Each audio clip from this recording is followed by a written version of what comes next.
আপনাদের জুলাই জঙ্গি মানজুর আল মাতিন পিতমের কথা মনে আছে নাকি? ওই যে জুলাই মাসে কেস টেস করে রিট টিট করে বিরাট বিখ্যাত হয়ে গেল, বাংলাদেশের মেয়েদের ক্রাশ হয়ে গেল, সবাই তাকে ফেসবুকে শেয়ার দিতে থাকলো যে রিয়েল হিরো, হিন্দি সিরিয়ালে যেরকম আইনজীবী দেখা যায় সেরকম হিরো। তো মানজুর আল মাতিন পিতম এই জিনিসটার, এই মালটা খুব তখন হিট খেলো। তারপরে ইন্টারিম গভর্নমেন্ট আসলো, এত এত অনাচার দেশে হলো, গণতন্ত্র ধূলিসাৎ হলো, শত শত ঘর বাড়ি ভাঙা হলো, মেয়েদেরকে নির্যাতন করা হলো, যেটা এখনও বহমান। তো ইন্টারিম গভর্নমেন্ট থাকার সময়, অবৈধ ইন্টারিম গভর্নমেন্ট থাকার সময় প্রীতমকে কিন্তু আর দেখা যায় নাই। তখন সে আবার টিভিতে চলে গিয়েছে হোস্ট টোস্ট করার জন্য, তারকে নিয়ে আর পেপার টেপারে খুব একটা। এবং মানুষের জন্য যে গণতন্ত্র, ফ্রিডম অফ এক্সপ্রেশন নিয়ে ওরা আসে, সেগুলা নিয়ে আসে ইন্টারিমের সময় এলো না। গত কয়েকদিন আগে তাকে আবার দেখা গেল। তো আমাকে আমার ভাই বেরাদাররা সবাই ভিডিও পাঠাচ্ছে যে এরা আবার নেমেছে, দেখেন ঘটনা কি। তা আমি বললাম যে দেখো, এরা হচ্ছে গিয়ে সেই জিনিস যাদের যখনই দেশে কোনো রাজনৈতিক দল থাকে তখন তাদের সকল সমস্যা শুরু হয়। যখন অরাজনৈতিক দল থাকে, অবৈধ সরকার থাকে, সেনা শাসন থাকে, বা এই যে এনজিওবাদী ইউনুসদের মতন লোকজন থাকে, তখন তারা চুপ করে থাকে। কারণ এই মঞ্জুরাল মাতিন পিতমদের মতন যে মালগুলো আছে, এগুলো হচ্ছে গিয়ে কখনো কোনো একটা দেশ স্থিতিশীল থাকুক চায় না, তারা উন্নত হোক চায় না, কারণ এগুলো চলে হচ্ছে গিয়ে বিভিন্ন রকমের ফান্ডে। তো এই ফান্ডগুলো তখনই আসে যখন দেশে কোনো রকমের উন্নতি থাকে না, দেশ গরিব থাকে, তখন এই মঞ্জুরাল মাতিনের মতন ইয়েগুলা, প্রোডাক্টগুলা দেশটাকে লুটে পুটে খেতে পারে। এবং এর মধ্যে আবার আমাদের মানে আনু মোহাম্মদ স্যার, উনিও নেমে গিয়েছেন যে ক্ষমতায় আছেন তারেক রহমান, দেশ চালাচ্ছে আমেরিকা। আপনি জানতেন না স্যার আপনারা যে আমেরিকার হাতে দেশটা তুলে দিচ্ছেন? এবং ইন্টারিমের সময় আপনার এনডিএ চুক্তি স্বাক্ষর হয়েছে, বন্দর দিয়ে দিয়েছেন, আমাদের কৃষিখাত দিয়ে দিয়েছেন, আমাদের জাহাজ শিল্প দিয়ে দিয়েছেন, আমাদের নিরাপত্তা খাত দিয়ে দিয়েছেন, আমাদের এখন তেল গ্যাস অনুসন্ধানের ব্লক দিয়ে দিয়েছেন।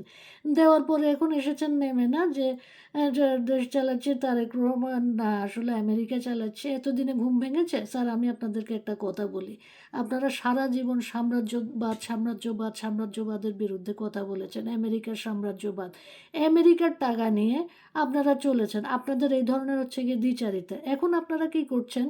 আপনারা যারা যারা এই জুলাই জঙ্গি হিসেবে কাজ করেছেন, জুলাইয়ের সময় এনআরকিতে মদত দিয়েছেন, তারা এখন নেমেছেন এটা প্রমাণ করার জন্য যে রাশিয়া এবং চীন তাদেরও একটা সাম্রাজ্যবাদ আমাদের দেশে আসতে যাচ্ছে, এবং তাদেরকে ঠেকানোর জন্য যেন আমেরিকা প্রবেশ করে, আপনারা এখন এসব খেলা শুরু করেছেন।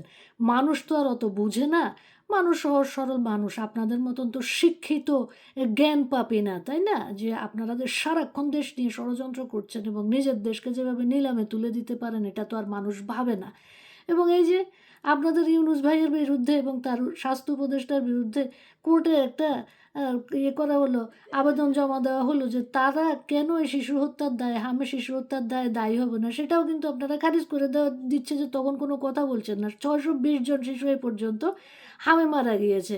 এবং কি আনন্দ, এই যে একটা গভর্নমেন্ট আপনারা নিয়ে এসেছেন, হ্যাঁ, আপনাদের একটা আমরা আর মামুরা মিলে একটা নির্বাচন করেছেন, সেখানে একটা গভর্নমেন্ট নিয়ে এসেছেন। প্রথম 100 দিনে 605 খুন, সেটা হচ্ছে কি সরকারি হিসাবে পেপারে রিপোর্ট হয়েছে বা পুলিশের তালিকায় টিআইবি বলছে। এর বাইরে কার কী হয়েছে সেটা তো আর আসে না। ধর্ষণের কথা বলে আমি ছেড়েই দিলাম, এটা তো একটা উৎসবে পরিণত হয়েছে। আপনারা একটা টেস্ট কেস দেখাবেন যে আমরা 29 দিনের মধ্যে 20 দিনের মধ্যে বিচার করে ফেলেছি। এখন একটা দেশের প্রধানমন্ত্রী যখন বলে যে মৃত্যুদণ্ড দেওয়া হবে, তখন তো ওই বিচার বিভাগকে আগে থেকে দেখা যাচ্ছে যে প্রভাবিত করা হচ্ছে, বিচার ওখানে সুষ্ঠু হচ্ছে কি না, বিচারের প্রক্রিয়া মানা হচ্ছে কি না, সেটা জানার আর বোঝার তো কোনো উপায়ই নাই। তো এই যে একটা অবস্থা করেছেন মানজুর আল মাতিন, আনু মোহাম্মদ, আপনারা এখন আবার রাস্তায় নামছেন নাটক করার জন্য, এগুলা কিন্তু আমরা মার্ক করছি, ঠিক আছে? এবং আরেকটা কথা আমি আপনাদেরকে বলে দিতে চাই, এরা এই যে যারা জুলাই জঙ্গি ছিল, যে হারুন ইজহারের মতন জুলাই জঙ্গি, আপনাদের মনে আছে যে হারুন ইজহার, সে তো একটা নির্দিষ্ট গোষ্ঠীর, আপনারা জানেন এই গোষ্ঠীর নাম বললে এখন ভিডিওতে নানা রকমের সমস্যা তৈরি হবে। হারুন আল ইজাদ দিয়ে আপনারা সার্চ দিলে বুঝবেন এরা হচ্ছে উগ্রবাদী গোষ্ঠী।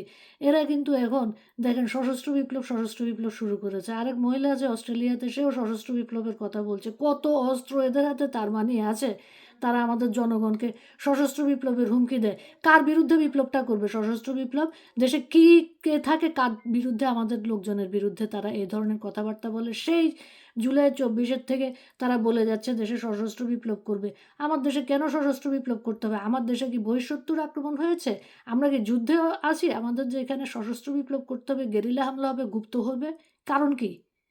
কারণ ওদের বডি কাউন্ট ভালো লাগে। বডি ছাড়া ওদের কোনো কিছু ভালো লাগে না। সেই 2024-এর জুলাই থেকে শুরু করেছে মানুষ হত্যায় জঙ্গিরা বিভিন্ন দেশে বিদেশে বসে উস্কানি দেওয়া শুরু করেছে, এবং আরেক বান্দা সে উস্কানি দিচ্ছে আমাদের এই 32 নম্বরে নাকি জুলাই যোদ্ধাদের জন্য বিল্ডিং করতে হবে। আর জায়গা নাই, করিস নাই, গণভবনে জাদুঘর করিস নাই, স্বাদ মিটে না, বিভিন্ন দেশে বসে বসে দেশের মানুষের বিরুদ্ধে এ ধরনের কাজ করিস, মানুষকে অনবরত ধারাবাহিকভাবে বিভিন্ন এনার্কির দিকে ঠেলে দিচ্ছিস। কী কারণে? তোরা তো দেশে আসবি না, দেশে থাকবি না। আপনাদেরকে এত কথা কেন বলি? বলি হচ্ছে গিয়ে ভাবার জন্য। এত সংক্ষিপ্তভাবে অনেক কিছু তো বলা যায় না। প্রশ্ন ছুড়ে দেই যেন চিন্তা করতে পারেন। দেশটা কি আদৌ বাঁচবে?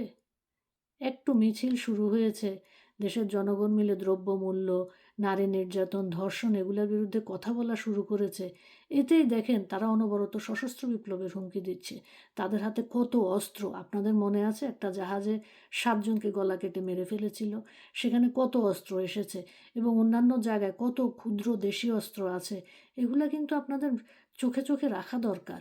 এবং এই যে বলেছিল আর্মি ব্যারাকে ফিরে যাবে, আমি জানি না এখনও আর্মি কি ব্যারাকে ফিরে যাওয়া শুরু হয়েছে? দেশ কি বেসামরিক শাসনে ফিরে আসবে, নাকি এই যে ছায়া সামরিক শাসন এবং সাথে মোল্লারা তারাই আমাদেরকে ডিক্টেট করতে থাকবে, এবং আমরা প্রতিনিয়ত এক ধাপ করে অন্ধকারের দিকে এগিয়ে যাব? প্রশ্ন রেখে গেলাম, উত্তর খুঁজে নেবেন।